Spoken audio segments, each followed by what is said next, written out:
পরিষ্কার যে 9, 10 তারিখ এবং 12 এবং 14 তারিখের যে আরজি করের বুকে যে ঘটনা ঘটেছে তার জন্য আমরা তার রেজিগনেশন দাবি রেখেছি।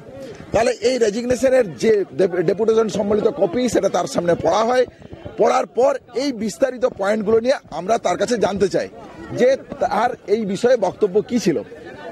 14 তারিখের ঘটনা সম্পর্কে তিনি স্বীকার করেছেন, 12 তারিখের ঘটনা সম্পর্কে তিনি স্বীকার করেছেন যে এটা তাদের টোটাল পুলিশ ফেলিওর বলে তিনি মেনে নিচ্ছেন। মেনে নিয়ে তিনি যেটা বলেছেন যে স্যার আমাদের যে জায়গা যে ক্রাইম সিন কর্ডন করার ব্যাপারে যে প্রশ্ন, দ্বিতীয়ত হচ্ছে যে এফআইআর করতে দেরি হলো কেন, এভিডেন্স ট্যাম্পারিং নিয়ে যে প্রশ্ন, এই প্রশ্নগুলো নিয়ে ডিটেলস আমরা আলোচনা করি।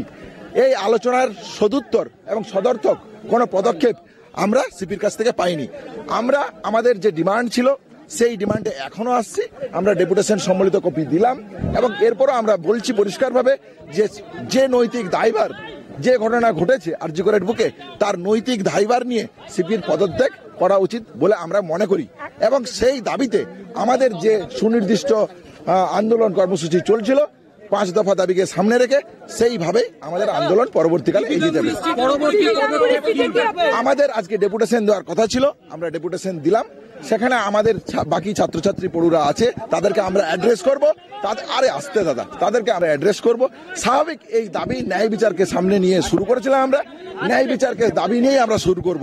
ডেপুটেশন আমরা দিলাম, আমরা এইখান থেকে অবস্থান বিক্ষোভ তুলে নেব, কিন্তু আমাদের ন্যায় বিচারের দাবিতে যে আন্দোলন চলছিল আন্দোলন সেইভাবেই চলবে। সেখানে যে দাবি ছিল সিপির পদত্যাগ 3 নম্বর ডিমান্ড, সেই ডিমান্ডে আমরা এখনো অনড় থাকছি।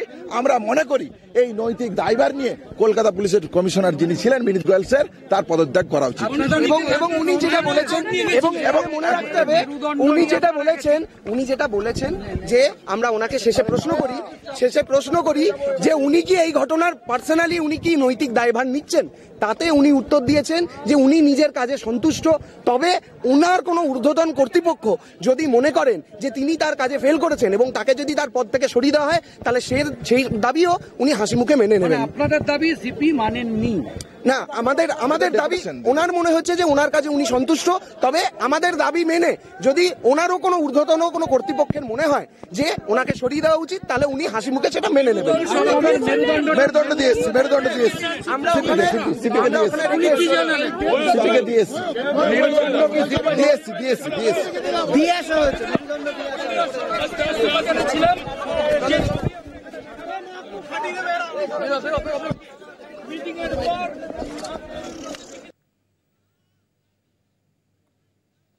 লালবাজারে আন্দোলনকারীদের প্রতিনিধি দল বিনীত গোয়েলের সঙ্গে কথা বলেছেন। তারা মঙ্গলবার সকাল থেকে দফায় দফায় আলোচনার পর অবশেষে সরানো হয়েছিল ব্যারিকেড এবং লালবাজারে আন্দোলনকারীদের প্রতিনিধি দল বিনীত গোয়েলের সঙ্গে তাদের কথা হয়েছে।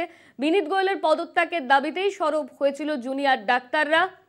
লালবাজারে আন্দোলনকারীদের প্রতিনিধি দল, সেই ছবি আপনারা দেখতে পাচ্ছেন। সিপির কাছে স্মারকলিপি জমা দেন আন্দোলনকারীরা।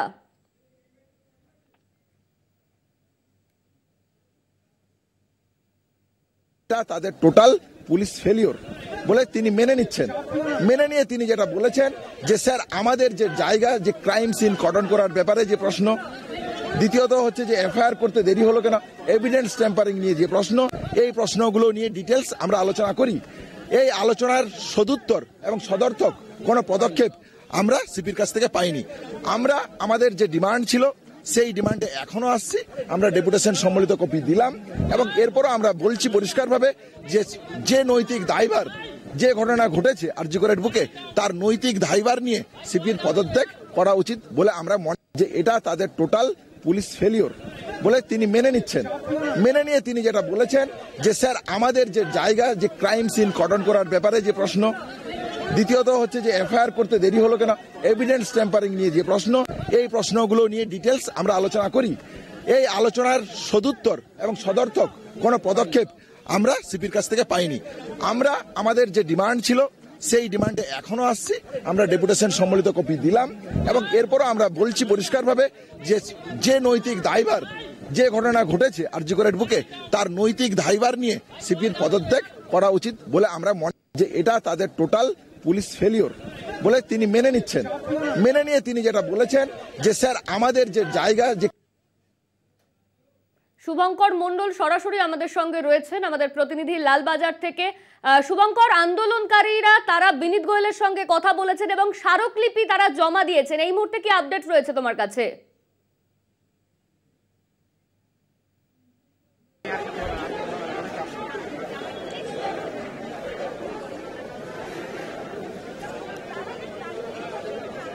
দেখো, তোমায় জানিয়ে রাখি, কিছুক্ষণ আগে প্রায় ঘন্টা দেড়েকের আলোচনার পর লালবাজার থেকে 22 জনের যে প্রতিনিধি দল জুনিয়র ডাক্তারদের তারা বেরিয়ে আসেন এবং এই মুহূর্তে তারা, তবে এখান থেকে একটু দেখাতে বলবো, ওই যে চলে যাচ্ছে, আমরা তাদের সঙ্গে একদম সরাসরি কথা বলেছিলাম এবং তারা স্পষ্ট জানিয়েছেন যে নগরপালকে তারা যে ডেপুটেশন দিয়েছে, নগরপালকে যে দাবিগুলো তারা করেছেন, মূলত 3টি দাবি, সেটি নাম মানেনি একেবারে নগরপাল, অর্থাৎ তিনি তার কাছে সন্তুষ্ট বলে জানিয়েছেন এবং সেইখানে তাদের যে ডেপুটেশন কপি, সেই ডেপুটেশন কপিতে 3টি বিষয় বলা হয়েছিল। মুখ্যত 14 তারিখের যে ঘটনা, সেই ঘটনাতে পুলিশ ফেলিয়ার, সেই যে ছাত্রী যিনি নির্যাতিত হয়ে, ধর্ষিত হয়ে, খুন হয়ে, যার মৃত্যু হয়েছে, তাকে খুন হয়েছিলেন যিনি, তাকে নিরাপত্তা দিতে ব্যর্থ বা হাসপাতালে নিরাপত্তা দিতে ব্যর্থ পুলিশ, এই দাবিগুলো তাদের ছিল এবং এইগুলো যখন তারা তুলে ধরেছিলেন, সেটি নিয়ে কিন্তু বিনীত গোয়েল স্পষ্ট তাদের জানিয়েছেন না,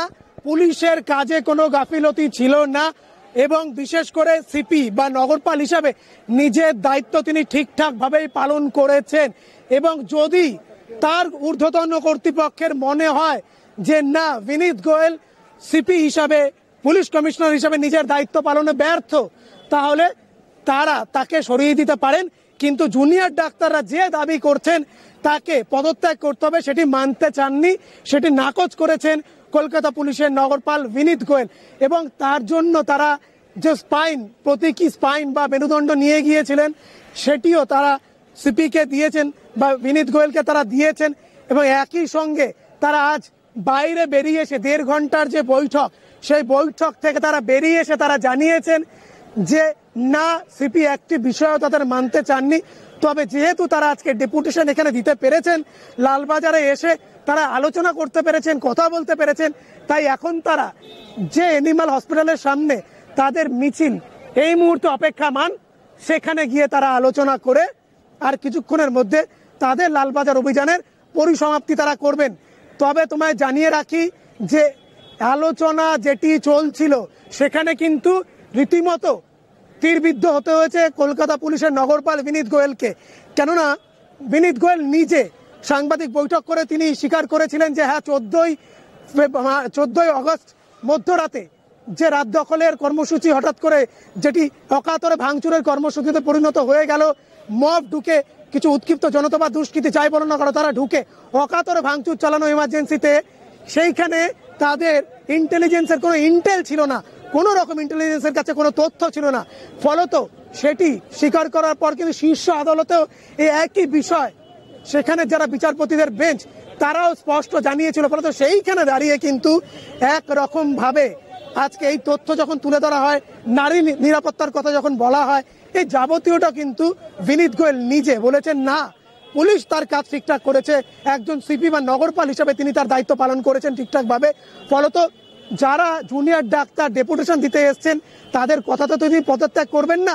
হ্যাঁ, যদি তার ঊর্ধ্বতন কর্তৃপক্ষ দেখে যে হ্যাঁ, তার কাছে গাফিলতি রয়েছে, তারা তার বিরুদ্ধে কোনো পদক্ষেপ করতে পারে, তবে ডেপুটেশন দেওয়া মানেই তিনি যে পদত্যাগ করবেন এরকম নয়। অর্থাৎ যে দাবি নিয়ে জুনিয়র ডাক্তাররা গিয়েছিলেন, সেই দাবি যে তাদের পূরণ হচ্ছে না, একরকম স্পষ্ট হয়ে গেল আজকে যখন তারা আলোচনা করে বাইরে বেরিয়ে এলেন তাদের বক্তব্যের মধ্যে থেকে।